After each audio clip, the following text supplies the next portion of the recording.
Hey everybody, I'm Steph. I'm Michael. And today we have our top 10 games that we learned in March 2025. That's right. And these are not games that were published in March 2025. They're not even necessarily new games. They are games that we learned that are new to us in March. And we played a lot of the backlog of of what we call the workout room, the shelf of opportunity. Yes. And the reason why we did that was because we have got such a backlog of games that we need to stream for y'all. So, True. if we play a lot of games from the review pile, Mm-hmm. then they also go in the backlog of games that we need to stream for y'all. So, in order to try to clear out some of those games that we need to stream, we just played games that we want to see whether they still deserve a place on our shelves. Or they might have been games that we picked up from a convention. Yep, absolutely. So, also, we did not play that many games in March because Steph went back north for 10 days, 10 long days, also going to a convention. And then we went to Tennessee Game Days at the end of the month, where Steph plays games all day. I watch guard over the games at night because our flea market is 24 hours a day, which is good, but I don't get a lot of games played. That's true. So we don't play any of the new games on that. So that's half the month gone right there. Yep, I learned 39. And I learned 30, I believe it was. So it was less. I'm at 129 games learned this year. So I'm about 21 behind where I want to be because I'm trying to learn 600. But I have a feeling that April will be. April is always a big month for us. A big month of gaming for us. So. Thank God so long she came back with a Northeast accent again. So, was it wicked cold? No. No. Okay. It was really nice. It was wicked nice. So, let's go ahead and start off with my number 10 game of March. Do you have everything ready to go? Working on it. Not sure if you have everything ready to go. I'm working on it. My number 10 game is a game we recently brought to you on stream. It is called Ovation from Looking Glass Workshop. Yep. This is a good combo-tastic type game where you are basically selecting an action and doing whatever that action has. Then you're activating all the cards that are attached to that action. It might be a card that might be a patron. It might be something that has like an instrument that gives you some sort of an ability. It might be a concert of some sort. And then if I go to a concert, I could say, well, I'm going to go ahead and put on this concert using these resources. Who wants to come to my concert? And then if Steph comes to my concert, I get at least one resource. She could get one or two resources from me. So it might be even better for her. So it's got worker placement. It's got resource allocation. It's got bonuses. It's got objective goals that you're trying to snatch before the other players. And all of those things will give you victory points. If those things sound interesting to you, then you might want to check out Ovation from Looking Glass Workshop. It's a fun theme for sure. Absolutely. A lot of people, as we were playing it, said that they wish that there were more music-themed games, and this is definitely that. Oh, for sure. So yeah, I liked it. Definitely need to also listen to that classical music as you were playing to give you that fun music theme tie-in. So yeah, nice pick. Thank you. It's not a guitar pick. Nope. My number 10 was one you didn't really care for, but I liked it. It is called. It's got some abstract theming to it, and it's just okay for me. It is called Cascadero from Bitewing Games. This was provided to us by Bitewing Games, and we had played the Cascadito, the roll and write version of this, which you're controlling your own little board and as you draft dice and stuff. This is a shared board, and you're trying to take over spaces, so you're trying to do things before other people do things. And we played with the advanced mode and the farmers and everything. So we played farmer mode, not advanced. Okay, we played farmer mode where there's little farmers, so you're trying to get those abilities before other people, and you're basically trying to connect cities to get bonuses. And while you're doing that, you're going to advance on different tracks, and you have to get to a certain point on a track. If you're pink, you need to get to the top of the pink track, which I needed to do in order to even qualify to win the game. So, and I was one turn away from shutting it down. But I saw him coming. Yeah, so I was setting myself up to just plop all of my workers on spaces, getting bonuses that let me plop workers down on spaces. That, again, you just chain those moves together. I was playing defensively, so she couldn't get what she needed to get, but ultimately you can't totally block someone from an area. You can block them from connecting up two groups, but you can't really block from getting, for instance, your pink zones.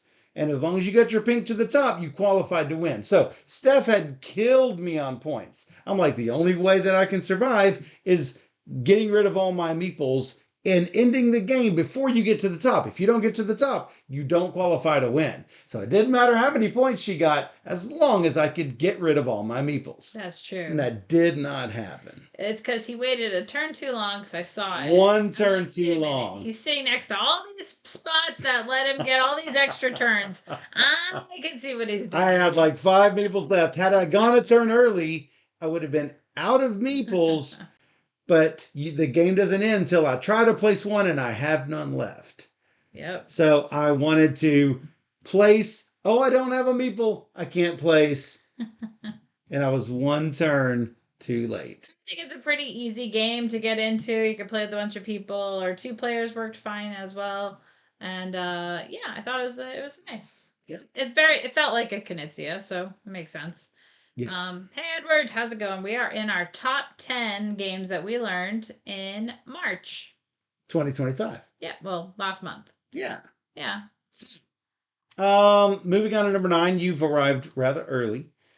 I noticed Edward from Heavy Cardboard, they recently did their top 100 games of all time, and I think we plan on doing that as well. Maybe this summer. Yeah, exactly. Yeah. So, yeah. Edward said Cascadero, hated it at first, came to like it. And it's possible I could be in the same boat. We have it to play, so maybe we'll play it, and maybe he'll change his mind. That's right. So my number 9 is the same as your number 9. I know, it's a crossover. It is Hi-Fi from Smirk and Dagger Games. Look, it's like a triangle of circles. Nice. Cool. In Hi-Fi, you are selecting an action, and then you are going to play cards to this soundboard. Basically, you are creating the B-side of a famous album. It's a group gets together after 50 years of being apart. I mean, these people got to be old. If they were popular, maybe in their 20s, they got to be in their 70s, right? That's right, yeah. But yeah, you're trying to play cards from your hand in order to either put things in the right time location in the song, or make the waveforms connect, or have a solo, which means 2 of the same instrument card played next to one another in order to get bonuses. So yeah, if you can get bonuses, that might give you more cards. It might give you some other sort of advantage, and then you will go ahead, talk a little bit about it. This is not only my number 9. I'm looking at you. So I don't love the random draw of cards, because you could luck into be like, oh, I already did that, great, and get lots of points at the end of the game. But other than that, I like the idea of picking your action that you want to take and getting those cards, and hopefully lining up the time stamps and mixing the cards. people are like it's very chaotic. Well, with 2 players, it didn't feel as chaotic. It was not as chaotic. So I would go into it saying it's not that chaotic, and you can work around things, and just don't get attached and fix it to where you need it to be. We also played with the advanced cards where you can discard cards for 2 points, production points, and use an action card from your hand to take that bonus. And that helped me because I needed to do that a few times to do what I needed to do. So I like the advanced mode better for the extra option. So yeah, I liked it. I think it's pretty easy and streamlined and straightforward. So Yeah. So yeah, Dan, I would with 4 players, you've only got, I believe, 6 turns instead of 8 turns with 2 players, and all the spots are gone on the board, and so there's not really a lot of choice of where you play. Even by turn 8, we had places we could play and play strategically. Yeah. Matt says, I looked at Hi-Fi but thought it looked more mechanical than thematic. I agree. It doesn't feel that thematic to me. Like, I don't feel like I had anything really to do with music, but I don't know what you feel. Yeah, I thought it did in that you're creating 4 songs. The things have to be in certain spots. That said, could it have been almost any theme? It could have been, probably. So I understand the concern there. Yeah, they did dress it up nicely. Like you put the record in the box and it looks like the record player. So that was kind of cute. Yep. And you have little knobs, so you're placing your knobs to get that sound quality or whatever. Yeah. Again, theme is just hard for me because I don't generally care one way or the other. I just like to look at pretty things, and I think the game definitely has a table presence. So, yeah. And that is our number 9 game. That Hi-Fi from Smirk and Dagger. They provided it to us. Yes. Oh, I should mention, unless we say specifically, all of these games are provided by the publisher. This month, more not. There are several that are not provided by the publisher. However, if we don't mention it, you can assume that they provided it, but they didn't give it to us in exchange for their placement on this list. They gave it to us because they know we like to play all the games. That's right. So, my number 8 game, also provided by the publisher, Imposter Syndrome from Indie Boards and Cards. This is a much better version of Spyfall. So, without saying anything else, if you enjoy Spyfall, you will probably enjoy this even more. Matter of fact, I think that this would kick Spyfall out of my collection. So, in Imposter Syndrome, everybody there are several keys, and by keys I mean it has a number and a letter on it, and you've got a grid of cards. So on your turn, you're going to roll 2 10-sided dice, and that'll come up with a D100 number. You'll reference your key. If you've been dealt a key, everyone at the table will be dealt a key except for one player, and that player is the imposter. Everyone is going to then select a card from their hand, apples to apples style, that matches... 2 cards. Is it 2 cards? That matches sort of apples to apples style, in that you are trying to come up with a character that would best match the conditions on the card in the grid. So, you might say, would win a wrestling match. Well, you might want to pick someone like Arnold Schwarzenegger and not pick somebody like E.T., right? But again, if that's all the cards you have, then that's all the cards you have. So you just got to play the card that you have. Yeah, it's like a thing and a thing. So like at one point I had Jesus is on God's side or something. Oh yeah. Jesus and God is on his side or something. Which of these characters would have God on their side? It's like they go together.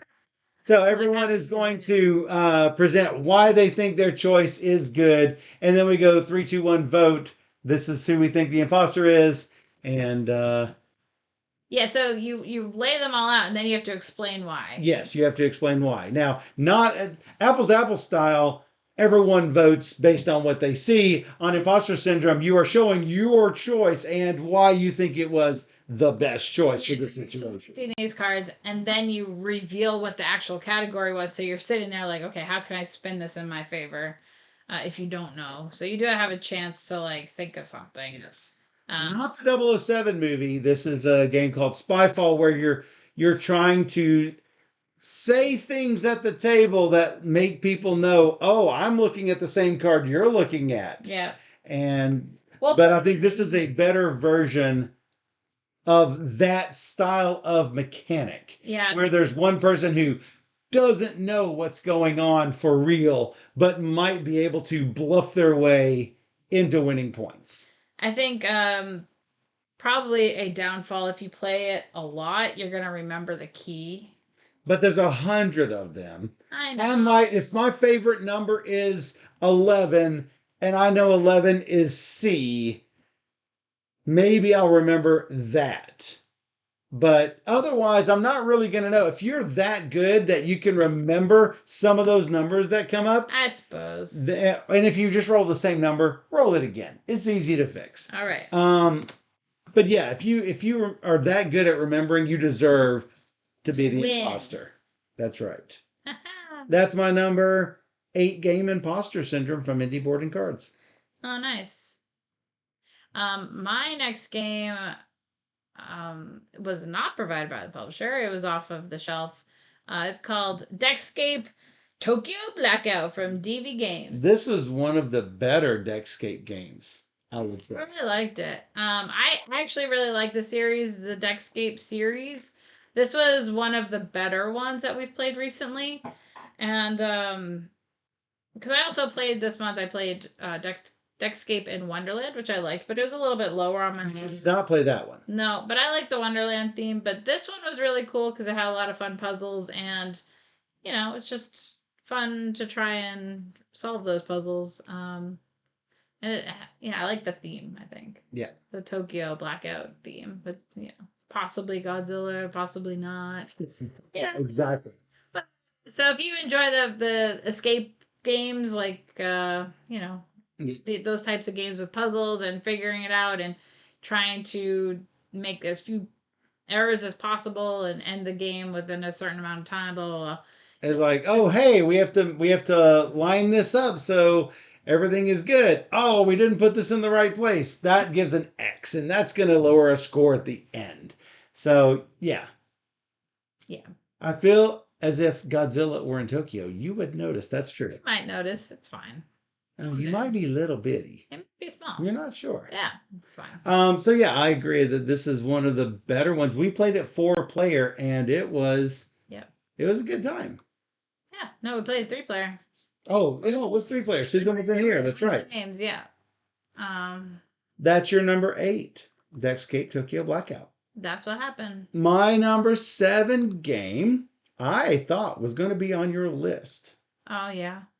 It is Maki from Side Room Games. This was originally, I believe it was a print and play. Oh, maybe. And then it got a small print run that you managed to get a copy of because it was not provided by the publisher. No. This is a solo game where you are part of the resistance. I think the French resistance, I'm not quite sure of the theming of it. So basically, you will place your little resistance fighter in a location and do the action, and then the AI will place a soldier in a location or a local militia, I believe, an officer, perhaps a policeman. And if you manage to collect the correct things, like maybe you're trying to collect a gun or some explosives or some of the radio broadcast materials, then, or intelligence, you are trying to collect these things to complete missions. Now, let's say you've got a gun and a policeman is on the location where you are planning to go. You can eliminate them, but then soldiers are going to come out and you can't eliminate the soldiers. They are too strong. So the more that you, and guns strangely only have one bullet. So once you use them, they're gone. Um, you're going to place all of your resistance fighters every night. And as long as they can make a path back to the base or to a base that you've established somewhere else on this really small map, then those fighters are safe and can go out to fight another day. Steph played it twice in a row and managed to get all of her soldiers locked up within 2 turns, both times. I played 3 times. Three times, and managed to get her soldiers locked up every time. And I'm like, bring that game here. Let's just say mistakes were made. A game for me. I thought you liked it. I did, but it's not for me. Oh, I mean, because it's ultimately another form of pressure luck. Yeah. Because there's always push my luck and I will always lose. So there are a couple of spaces. There's a couple of spaces near your base. One of them is, I believe, the grocer, and the other one is a blank space. Basically, just protects your way back. If you did not need to go to the grocer, and a officer went to the grocer, you inevitably would place your last guy in a distant location, and sure enough, that last officer would be placed on that blank space, blocking both paths into your home. Voila. That is the end of the game for you, because you have no more resistance fighters. So yes. So I rather enjoyed it. It gives a good solitaire challenge, I think. Now, I only played it once, but I did enjoy what I played. Yeah, so I can see why the solo community enjoys it so much. Absolutely. Yeah. And Dan confirmed it was print and play in it. Yes, it is the French Resistance. Nice. That is my number 7 from Side Room Games. My number 7 is Encore from Space Cowboys. That's not provided by the publisher. I think it's like a 6-year-old game at this point or something. Quality chips, just like you find in Splendor, as you expect. It reminds me of Splendor. Yeah, it does. It does. So really nice production in a small box, which I appreciate. And you're trying to collect these different tiles to get set collections and bonuses. And collect those chips like you would in Splendor. So if you're familiar with the mechanics, pretty much. And a chip limit like you have in Splendor. And wild chips that you have a chip limit like you have in Splendor. But for me, I like this more than Splendor because of the theme. I like it more than Splendor because when you collect a tile by paying the whatever resources that it costs, you can place it into your grid, and that will give you some sort of a bonus. You're not placing the Splendor cards in any sort of grid. You're just collecting them for an engine. There's no real engine here. However, there's more opportunity to move things around on the cost board, like things that are further to the left, the lower cost things. It takes only like 2 materials. Yeah. Those are things that have been around a while. The new things are coming into the 3 cost material area, and the harder to acquire materials. Eventually, those are going to be moved. But let's say I see that you're trying to collect a lot of stuff. Maybe I can, refresh the board, moving everything down, and that just spoils what you were trying to go for. You're trying to get the black tiles. Nope, I'm going to try to move that out of the way so you can't get that black tile. Or maybe you want that falcon piece. Nope, you can't get the falcon piece because I move it out of the way. That's so rude. I like that much more than I do in Splendor. That's true. That's true. Hey, Heroic. Hey, Heroic. How's everybody going? How's it doing? So we're on our top 10 games that we learned last month, March 2025. And that was my number 7. My number 6 game, also not provided by the publisher, a lot of those because we were playing from our backlog, is a game that this is definitely not for Steph. However, it's a game that's definitely for me because I have such fond memories of playing Cosmic Encounter when I was younger. It is Cosmic Encounter Duel from Fantasy Flight Games.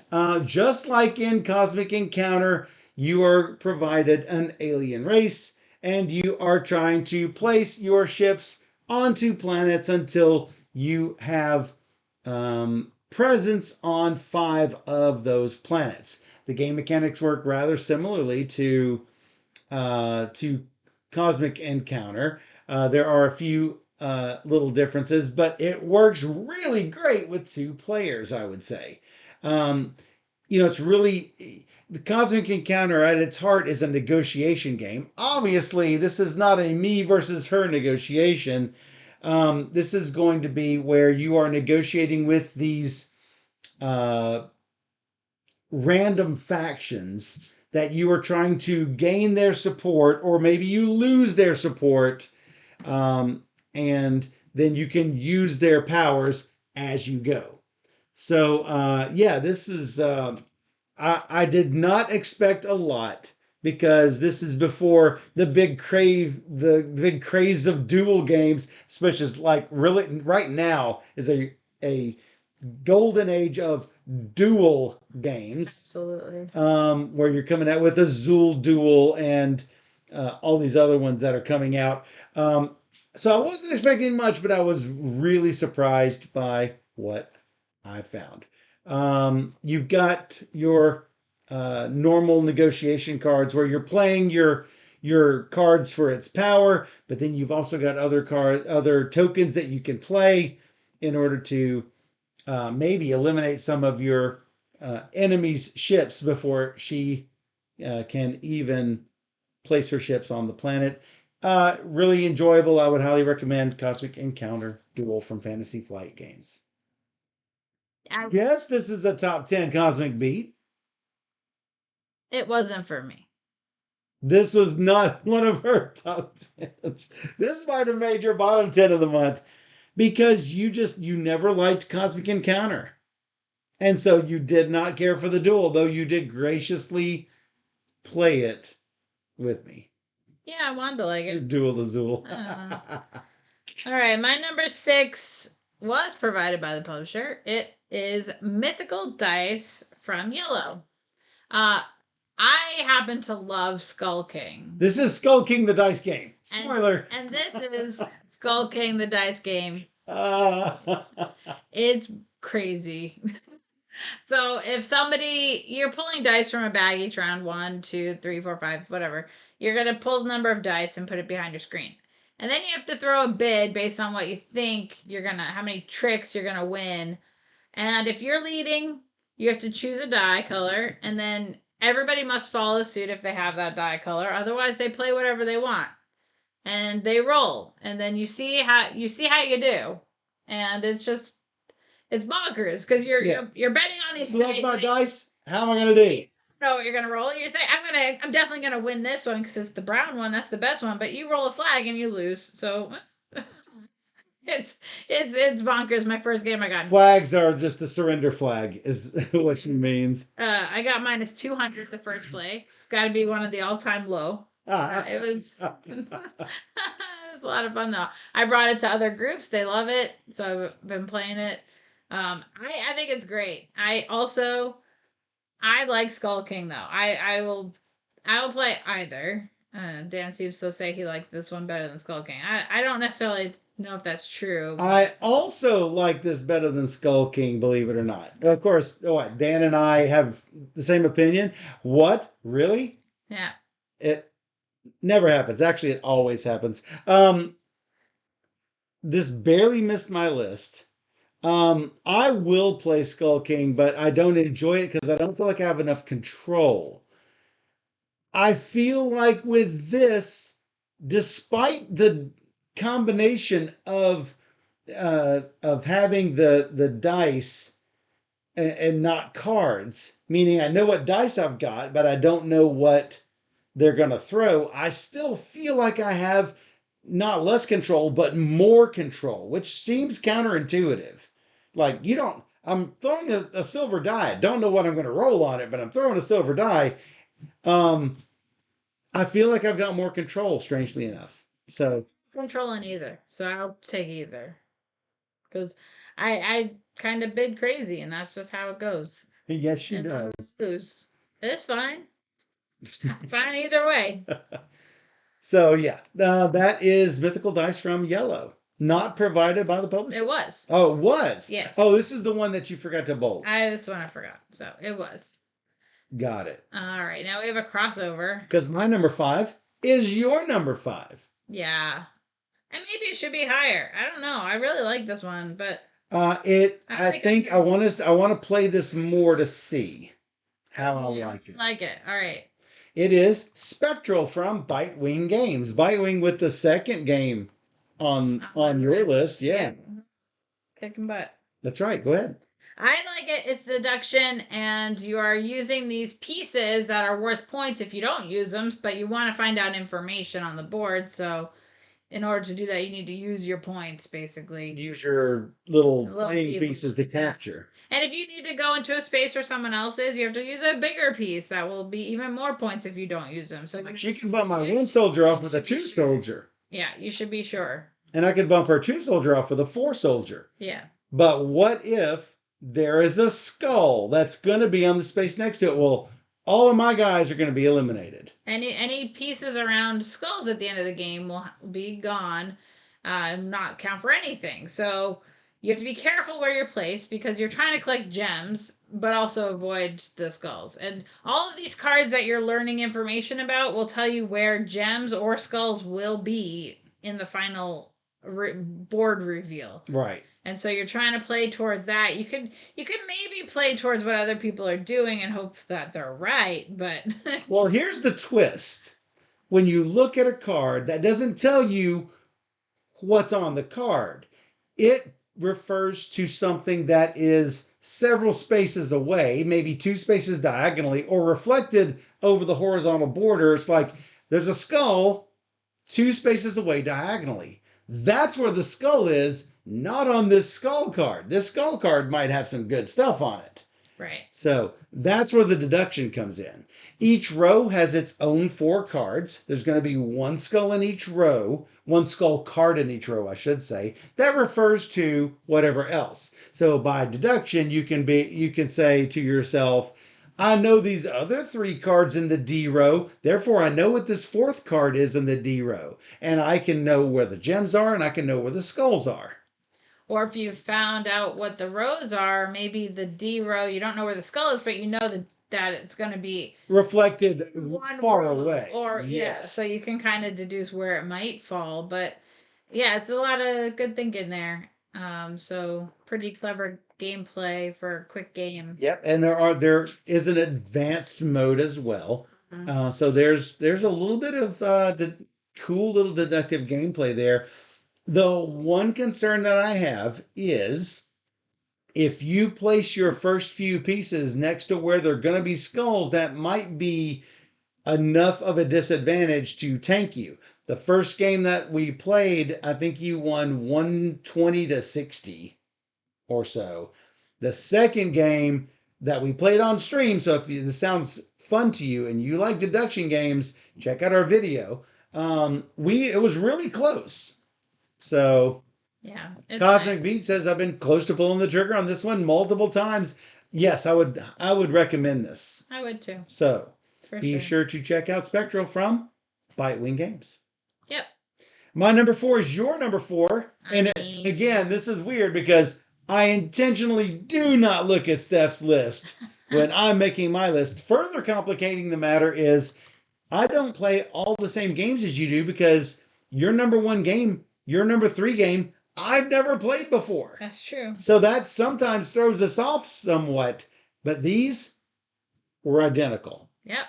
My number 4, your number 4, Pathfinder Dice Conquest from WizKids. And this is a Pathfinder retheming of Dice Conquest. So I went back to see where I placed Dice Conquest. And I found out, I went back into my BG Stats app, highly recommended.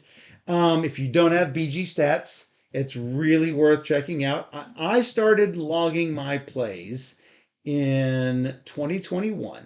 So Wow. I found out I'd played this in 2022. Here's the catch. I did not start rating my games.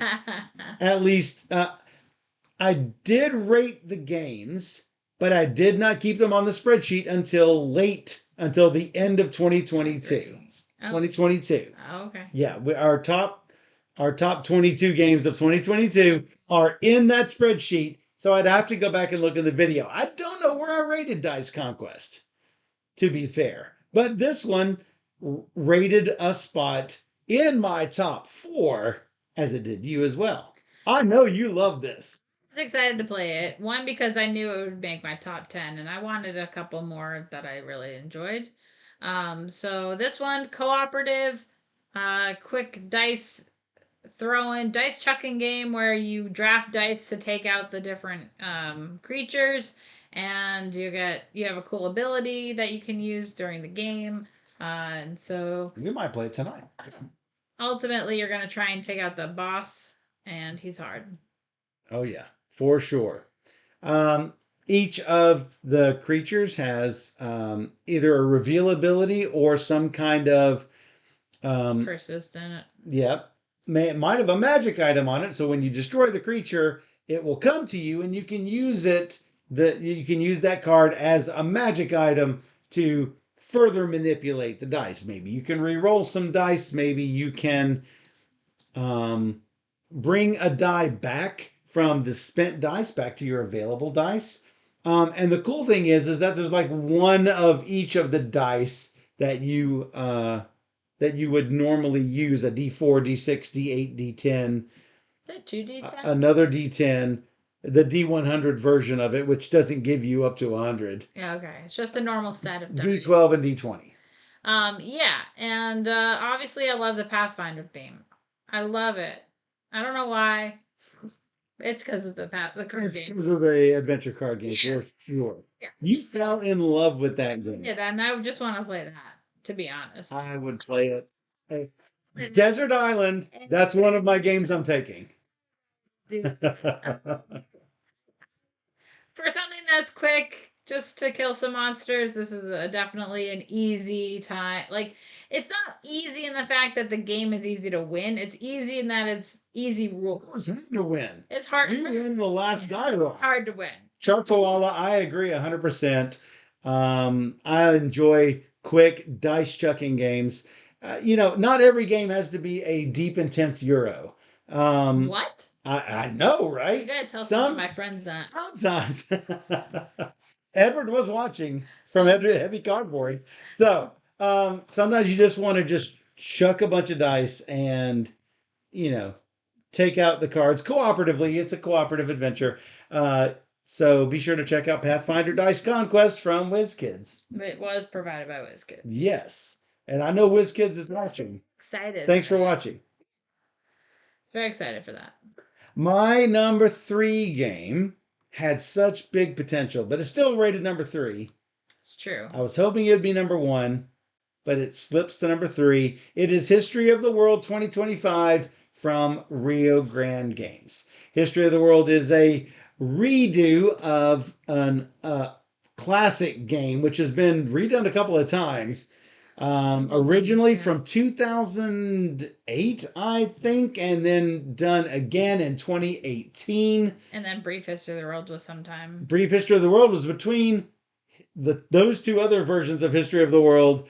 1990. Oh, like 1990. Oh, yeah, the Avalon Hill version is even older than that. So, in History of the World, you are putting out a civilization and doing that turn for that civilization, and then basically that's all you're going to be playing of that civilization.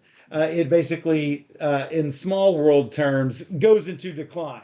You can't choose to continue it from era 1 to era 2 because these are great big long eras, and that civilization flourishes and dies out, and it's done.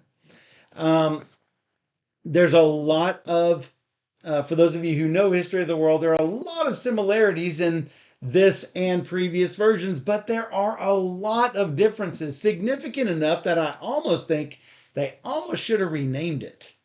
And Had it been just an identical copy of the older version of History of the World, it would be number one of this month. Guaranteed. That said, it's still a good game by itself. It hurts that I'm comparing it to itself. That's basically why it's not on my list. And it's not on your list. Not because it's not a new game, because it is a new game to you.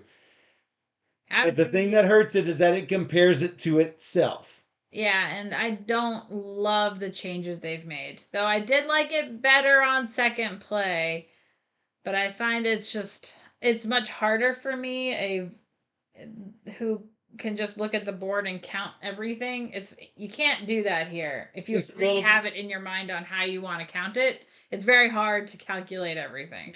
In this version, you're just counting only the standing up meeples, not the laying flat meeples, which are the ones that have gone into decline. Yeah, so like which is one part of the game I actually really don't like, is that you might get an event that puts a guy out in South America. Yes. And it does nothing the entire game for you. Score at all. It won't score at all unless you're having scoring it or something. But it's just. But you're not going to score it until era 4 or 5. So that's one of my big. I don't like that about the game, because it makes those cards really kind of useless. Agreed. 100% agree. And that's what dropped it from a potential number 1. I just knew it was going to be number 1. Nope, it slipped down to number 3. But otherwise, I'm happy that History of the World is back. It does not replace my number, the 2018 version. Agreed. That I absolutely adore very much. Agreed. Now, if you already have History of the World, and you're wondering whether you should pick this up, I would recommend playing it first, seeing if you like the changes or not, and then making your decision from that. Or watch our video and determine for yourself before you go out, rush right out and get it. It is not, in my opinion, not the same game. They're very different. Yeah. So if you've never had any experience with History of the World, it might be fine. And this is just fine. Yeah, absolutely. So you have that pre-history of how it should be done. History of the world. History of the world. So you don't have that, like, holding on to the knowledge that you want it to be. Nostalgia. Yeah, that. But in any case, I do think it is a good, solid game. It's just not what it was, which to me, the older version of History of the World, definitely in my top 100 games of all time, which hopefully we can get to this summer. Yeah. And that is my number 3, History of the World 2025 from Rio Grande Games. Yeah, it is. Yeah, it is. Your number 3, I did not play. Oh, did I not change it? Hold on. Sorry. I had all that time, but I was too busy trying to form opinions on History of the World. All right, my number 3 is Beer Pioneer, from Spielefable. Spielefable? I don't know. I don't know. But, yeah, really cool. I think they actually did Cube Express. I don't know. I can't help you with this because They did, but anyway. I didn't play it. Beer Pioneer, very Euro-y. It's you're going to the spaces and you only have so many spaces to go to, but you need to like produce everything and do all the things in an amount of time. Worker placement? Yeah, worker placement. In an amount of time or a number of rounds? There's no set number of rounds. It's a race. It's until someone hits the end of the some number of points, I forget. A race game that hit your number 3? It's 40 points. And so you have a lot of good choices. I liked it a lot. So the thing is making beer, right? You're trying to like get the different beers and deliver the beers, okay? I only made like 1 delivery and I still managed to win the game. So it makes me a little worried, but then again, viticulture, I often don't do the wine making as much as I do searching for cards that will get me points. So I mean, it's just a strategy, I suppose. And in this, you are kind of forced into making the alcohol. You can't win without doing 1 delivery. You're gonna have to do something. But yeah, I think there's room to explore here. I know there's expansion and everything. Like my good friend Scott really loves this game, so I wanted to check it out with him, and I liked it a lot. So I don't drink beer, but if I did drink beer, I could deliver the beer to my face. Am I right? No. No. That is Beer Pioneer, your number 3 of the month. It was. My number 2 is a game that you played November 2023. A long time ago. Did not make your list, but from what you have told me, it would have climbed on your list. Over time. Like the first play of somebody at least appreciates Evacuation. And Bonds appreciates me. Yeah. Evacuation from Rio Grande Games. The first time I played it, it didn't like wow me, but I knew I wanted to play it again, which is why it didn't initially make my list in November of that year. So this is my remembering of that. You started the game. I think I had done some kind of game or something. This is at BGG. You were going to a hockey game. Oh, that's right. I went to a hockey game. And you were going down to play Evacuation when I left. I got back. You're still playing it. A 4-player learning game. And it seemed to be going super long. And after playing Evacuation and knowing it does not go that long, that must not have been a great experience. And that might have been why it went lower on your list. 4 players is just going to be long. We had played it 3 and then 2. Yes. So it was fine. Yeah, it was fine. I think. So, in Evacuation, you've worn the Earth out. And you are trying to get all of your people and factories from the Earth to this new planet, wherever this new planet is. And when you're doing so, you're having to load up your rockets and everything and transport them to the new planet. Here's the catch. Resources are where resources are. You're either using them from Earth in order to take your turns. You might, and every time you do an action, it's going to take some amount of power. And you can't take power from the new planet until you've brought over a fair bit of your materials from Earth to the new planet. And eventually, you can't use any energy from Earth at all to take your actions. It's all coming from the new planet. So, load up on guns. Bring your friends. Time Roller likes him some Evacuation. Well, yeah, I think the game is really nice. And I before I forget all the rules, I'm going to have to teach my game group. Yes. Though I could remember the rules for the game group if you need me to, but if only there were a video out there. Yes, there is. We did one. Yeah, it's true, but I like to also tell rules. Yeah. And make up them as I go. Yeah, you do. Anyway, it's really interesting being able to, when you first get to the new planet, you can only build on tundra until you advance up this little track between the two planets. And hey, then you can go on the desert and then the forest and then the ocean. And you will start making your resources on the other planet. It's super fun resource allocation where the position really matters. I love this much more than on Mars. 1,000 times better. Be sure to check out Evacuation provided by Rio Grande Games. Yeah, it's pretty great. Time World says remembering them as you go is the best way to teach. Matt, you can get a VHS copy. I can make one for you if you really want one. Oh my God. Hey, guess what? What? My number 2 is your number 1. What? We have a crossover, and it was not provided by a publisher. No, going to show. This was from the exercise room of unplayed shelf of opportunity. That's right. Well, this goes to show that just providing a game to us does not guarantee you will hit the number 1 spot. It's true. And it was. It is Call to Adventure from Brotherwise. Yeah, it's really good. So wasn't expecting it to be this good. I was not either. So I like being surprised. This is why we play games, guys. This is because I like to be surprised. And this Hey, Lisa. Is a card tableau building game, but you're basically rolling D2s, but with these rune stones. And you're trying to You check them up and cast the runes. And I think that's so clever. It's so fun. I love it. Yeah, it's really fun.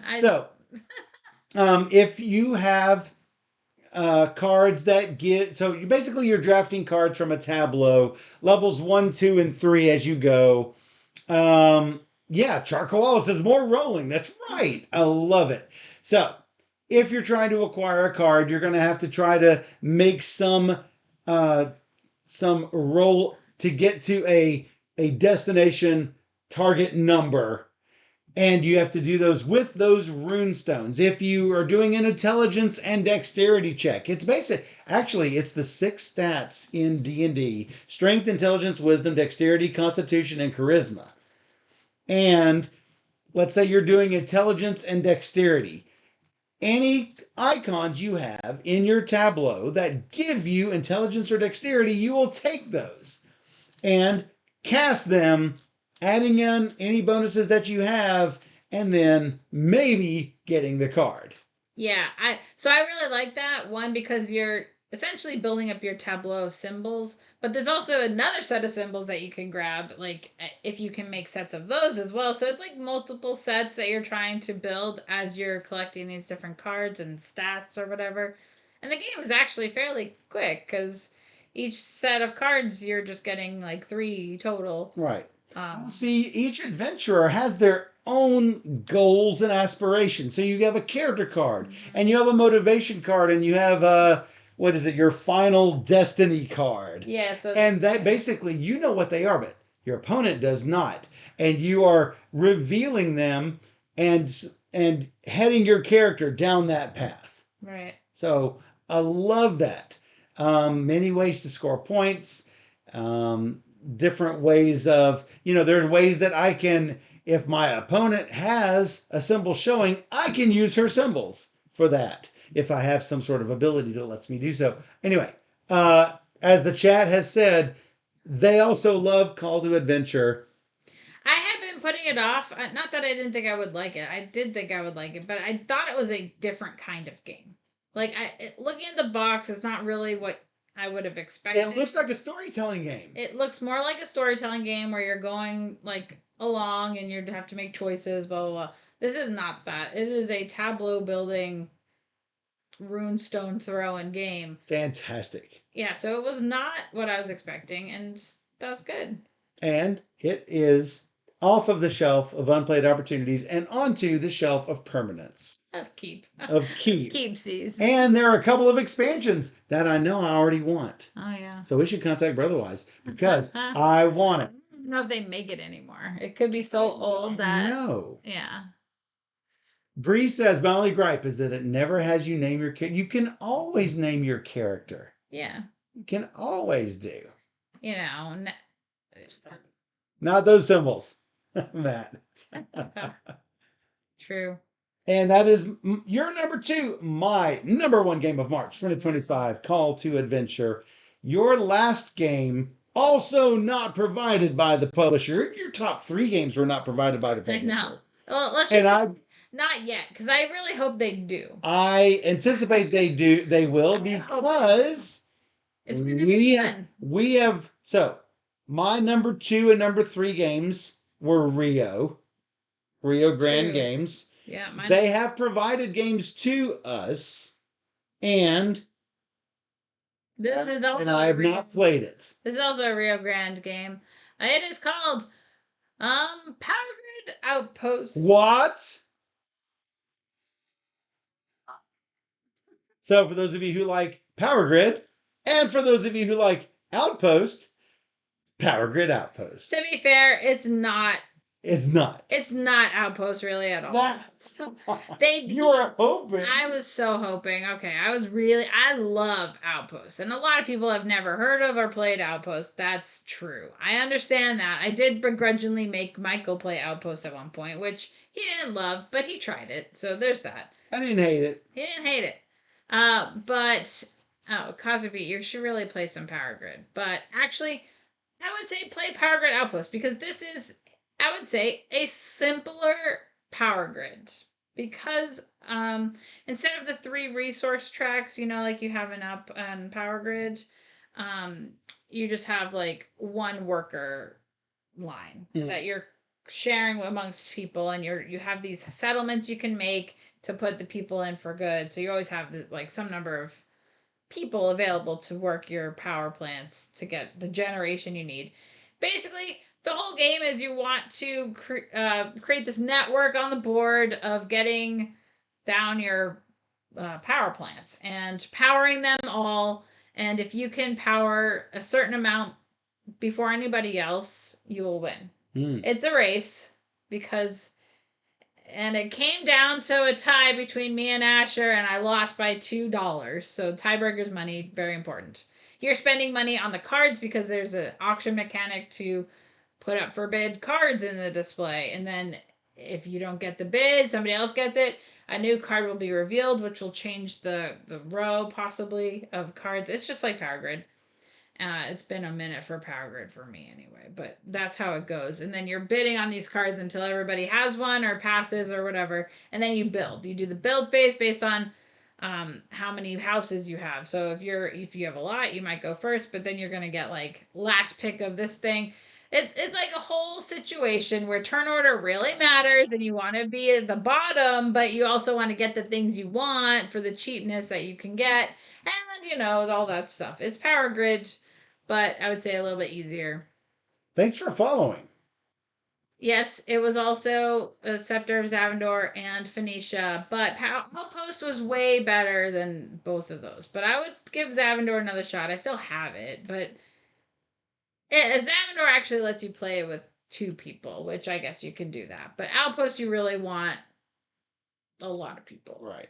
Because it's a big auction game with a engine building. It's really great. So 3 different games in our top 3, all from Rio. I'd say Rio is the winner of this year so far. Of March, at least. Yeah, I mean, Bitewing also had a few, but Bitewing had 2. I would say Rio definitely coming in strong here. I agree. But yeah, Outpost, Power Grid Outpost, definitely worth checking out.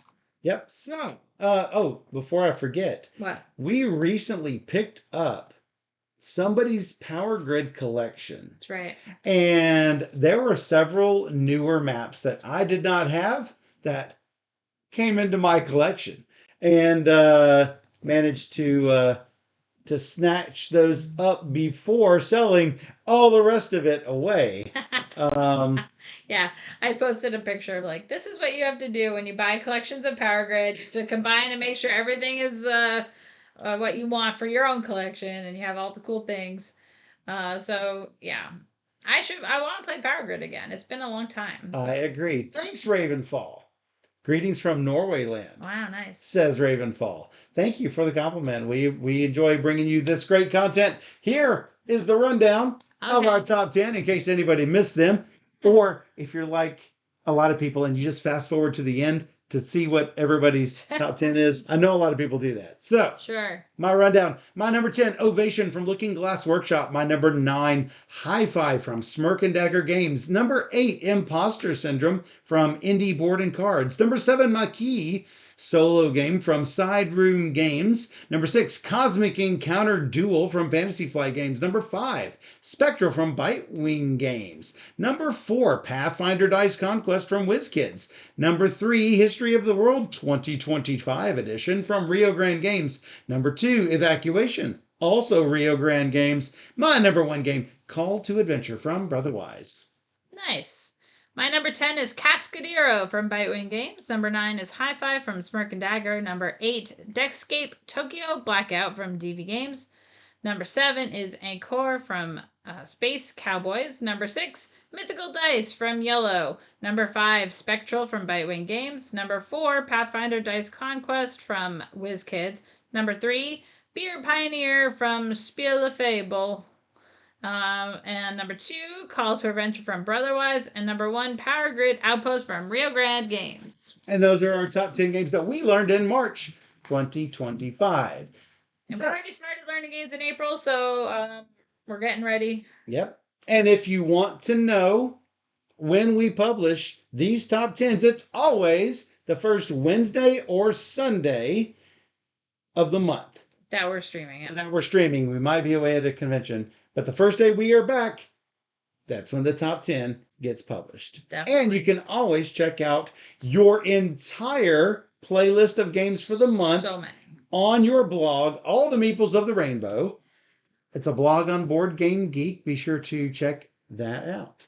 Definitely worth it. That's right. On YouTube, we do all of the videos for all these games. That's right. If you enjoy all of our teaches and playthroughs and you enjoy these top 10s and you want to see our 1,500 videos that we have stored up for you, you can check those out on YouTube at Board Gamer Steph. Or even better, you can join us live on twitch.tv/BoardGamerSteph, where we stream every Wednesday and Sunday night at 5 p.m. Central, and we stream 3 games or more every single stream. So come join us on Twitch, where we play all the games! And for those on Twitch, we'll be right back.